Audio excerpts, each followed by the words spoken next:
नमस्कार मंडळी. आपण सगळे विजेपासून सावध राहतो, पण एक प्रश्न आपल्या सर्वांना नेहमी पडतो.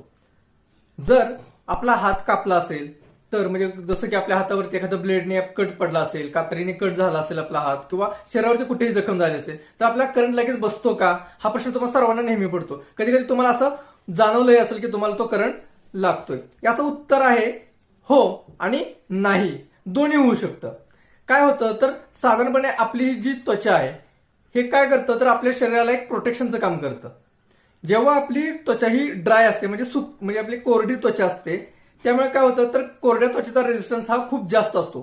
त्याच्यामुळे काय होतं की करंट त्याच्यामध्ये आत प्रवेश करत नाही, त्यामुळे आपल्याला करंट बसत नाही. पण जर का हाच शरीराचा भाग किंवा जो आपला हात आहे किंवा शरीरावरती कुठेही जर कट असेल, कापला असेल किंवा त्वचा फाटलेली असेल, त्यामुळे काय होतं की आपल्या शरीराचा रेजिस्टन्स हा कमी होऊन जातो.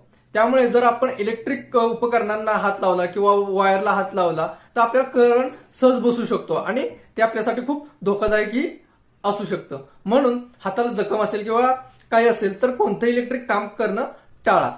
सुरक्षित राहा आणि सावध राहा. तोपर्यंत धन्यवाद.